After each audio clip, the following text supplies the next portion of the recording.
This is a very interesting topic. I'm sorry I'm laughing, but it is quite funny, and that is that UKIP. That's the conversation. I shouldn't be laughing, but some of you may not be laughing, and some of you may join me in laughing, because a little-known former army officer... I'll tell you why I'm laughing, because the man who just won the UKIP leadership race is a former Lib Dem. And I don't know what's happening to the world. How on earth is that even possible? It's like a member of the Green Party suddenly deciding to join, I don't know, like Trump's anti-environmentalism cause and denying climate change. But it's like a former Liberal Democrat parliamentary candidate has just won as leader of UKIP. And on top of that, in 2005, when he ran as a Lib Dem, he was up against none other than the current Chancellor, Philip Hammond. I mean, it's just surreal. But this chap, this guy, has now won, and he seems, by all accounts, to be somewhat popular, including the fact that Nigel Farage has backed him and said he's delighted that he won. His name is the ultra-normal Henry Bolton. Now, if you see a photo of Henry Bolton, you pretty much think he's Andy Capp in disguise. Or was Andy Capp Henry Bolton in disguise? You just put one of those Andy Capp caps on him and you think, whoa, is that Andy Capp from the cartoon strips? He looks very normal. In fact, he looks like one of those guys that belongs in Wallace and Gromit, sipping on a cup of tea. He's like your everyday Englishman. You know, basically, Henry Bolton won. He was up against some interesting candidates, and UKIP has a history of these colourful candidates. In the last 12 months, they've had 5 leaders. One wonders what the party is up to. If they want to Brexit, they want to leave the European Union, and they keep instead leaving their own leadership. So it's more, as opposed to a Brexit, it's an exit from their own leadership candidates. They've had Diane James from September to October 2016. That was a real long stint. September to October 2016. Wow.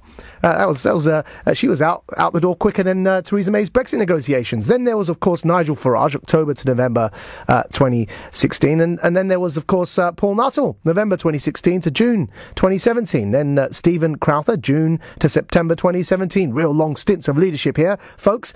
And Henry Bolton, September 2017 to present. As of going to press, we're quite sure he's still the leader from yesterday. And he hasn't yet been dismissed. But they also changed their party logo, which, if you remember, used to be the rather pound shop sign, pound symbol. That was the party logo before. It's now been changed. So instead of being the pound shop sign, pound symbol, it is now the Premier League style lion. And, of course, the Premier League has referred it to the legal team, saying that this may well breach copyright laws. So the Premier League has not commented. I wonder if anyone from the Premier League wants to call in. I'd love to have you to tell us whether you think UKIP has just ripped off your symbol. But, they've got a purple lion design that's been referred to the Premier League's internal legal department for analysis. And, of course, Gary Lineker waded in. Gary Lineker said that, in response to UKIP's new party logo, the Premier League will be thrilled. And so a UKIP spokesperson responds with all the professionalism that modern-day politics demands and says Mr. Lineker is a sanctimonious little twerp. Kind of party that you want to vote for, no? So the ultra-ordinary Henry Bolton won, but there were other interesting and less than ordinary candidates he was up against. One of them that claimed a gay donkey tried to rape his horse. True. It's perfectly true. One who wants to spend £1 billion on mining the asteroid belt. That's called blue sky thinking, folks. Another one Henry... I say another one, the main rival to Henry Bolton was none other than Anne-Marie Waters, who has been described by her own party members as if she had won. Mr. Bolton, the current leader, said if she had won, UKIP would become the UK Nazi Party.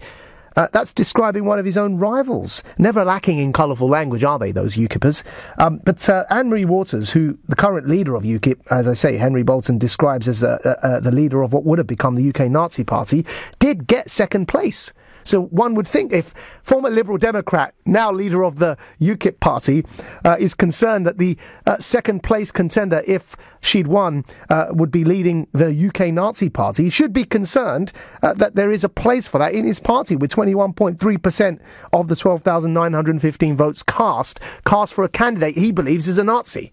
I mean, that's a former Liberal Democrat is leading a party that at least has 21.3% of people that he considers are Nazis in his own party. You didn't, frankly, have the balls to put country before party.